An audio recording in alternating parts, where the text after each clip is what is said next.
The first human civilizations appeared about 5,000 years ago in the Middle East. The first cities, the first religions, the first kings, a radically new form of social organization. And then writing, which took man into history. The 20th century archaeological digs established Sumer in Mesopotamia, today's southern Iraq, as the unique home of this revolution. But in the year 2000, a treasure surged up from a valley lost in the mountains of southern Iran. Magnificent stone vases bore witness to the presence of another cradle of civilization no one had even suspected existed. The oldest Mesopotamian legends had indeed evoked an ancient kingdom called Aratta, protected by high mountains. But no archaeologist had ever found any trace of it, and for some, Aratta was nothing but a myth. The chlorite vases.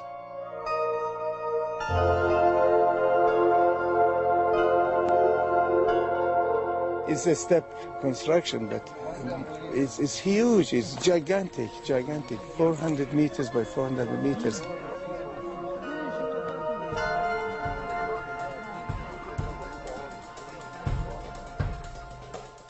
In Mesopotamia and Elam, pyramids of this sort have been discovered on numerous sites. We believe that they were religious monuments. In Mesopotamia, they're called ziggurats. But the oldest yet found dates back to the end of the 3rd millennium pre-Christ, and none have a base longer than 120 meters.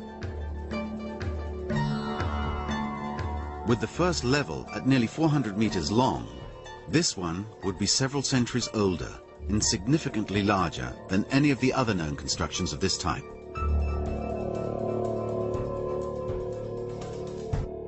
This gigantic city, emerging bit by bit from the ground, was the center of a vast kingdom that prospered here 5,000 years ago. An enormous missing piece in the great puzzle of the origins of our civilizations. This is a civilization totally was ignored, totally was forgotten in the history, and now it's coming up little by little, little by little. It's just emerging from the, from the shadows, coming up. That is magnificent. This discovery turns all of Middle Eastern archaeology upside down.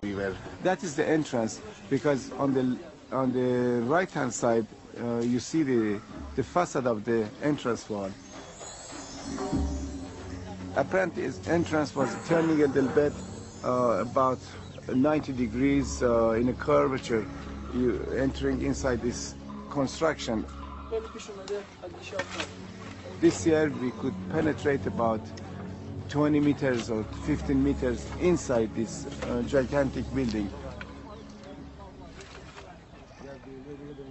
The one who built this one and lived in this one, in this monumental architecture, was not an ordinary person. It was a higher class, a ruling class, maybe the king of Aratta. This edifice was an enormous citadel comprising 2 levels. This architecture, exceptional for the period, almost certainly inspired the motives on these vases.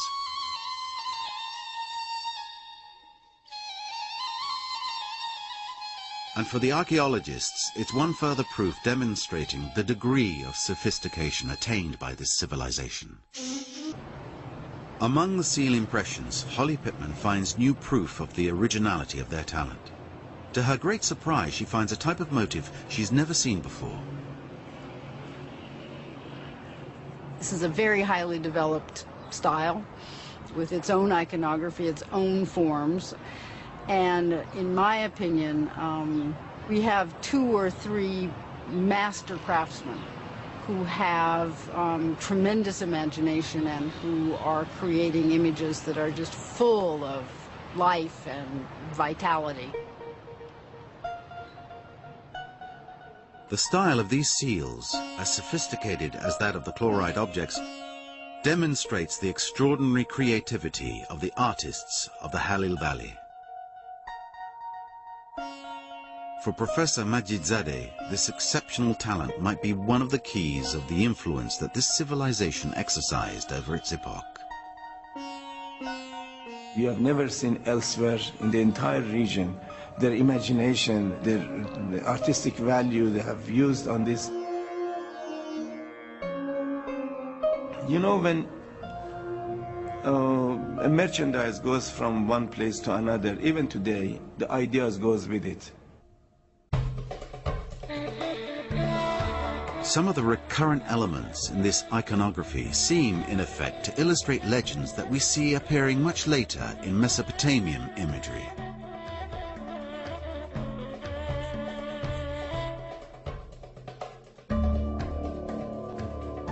The legend of Etana is only documented in Mesopotamia at the very end of the 3rd millennium BC. It tells of how a serpent finds revenge against an eagle for devouring its young. The reptile is advised by a god to hide in a carcass to surprise its enemy. I mean, this representation of a cow and an eagle attacking, and confrontation between two snakes and one eagle. It came to my mind, this must be a story of Etana, 600 years ago, or 500 years ago, before Mesopotamians represented on their seal impressions. Likewise, the Gilgamesh epic, perhaps the most renowned Mesopotamian legend, there is the character of a scorpion man guarding the mountain entrance to the land of the dead.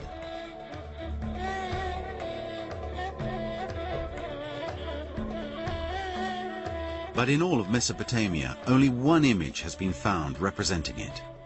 In the Rud Valley, the scorpion man appears on dozens of different vases.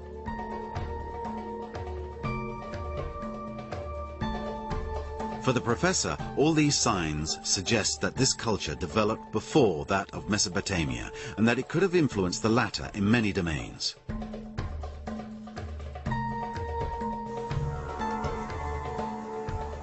When the results from the site's geophysical readings arrive to Eric Fouache, the professor's intuition seems to be confirmed.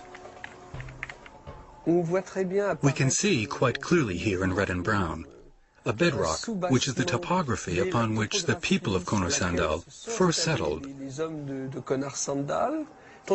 whereas we've got a dozen meters of deposits on top of it, which are very probably, in their entirety, archaeological deposits. About a meter down, we see the appearance of geometric structures that couldn't be anything other than walls. And at 2 meters, we can see that the anomalies aren't arranged in the same manner. That shows quite clearly that we've got several generations of remains, and hence an ancient foundation for this site. The ground underneath Kono-Sandal might well enclose traces of occupation long preceding the most ancient Mesopotamian remains.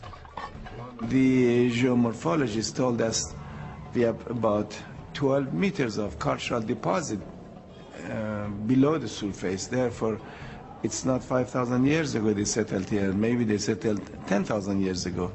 We don't know yet. This discovery is only revealed at the very end of the 2005 campaign.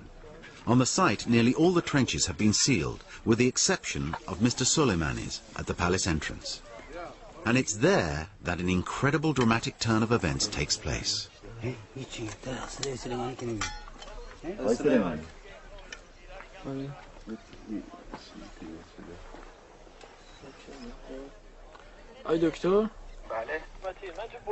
Professor, we've just found a piece of baked brick here. Could you come over?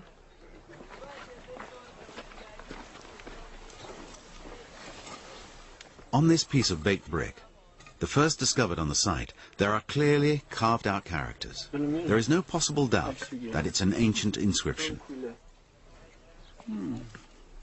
Give it to me, please. Is it you who found this?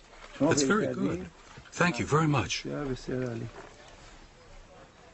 Everyone had hoped but never dared believe that they'd have it in their hands. This civilization had also invented a form of writing at the dawn of the 3rd millennium BC. right on the top, on the latest layer, we have this writing. And as I said, we have 12 meters of cultural remains below this. And chances are we find earlier version. And you never know, one day maybe writing begins from here. I'm not claiming anything, but I mean, you never know. Really, it's frightening. I don't dare to say what changes this site is going to bring, because no one will believe it.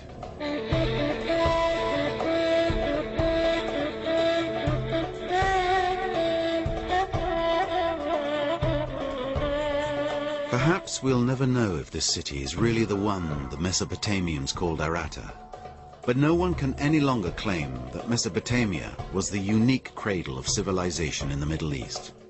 This other cradle has already regained its place in the memory of mankind.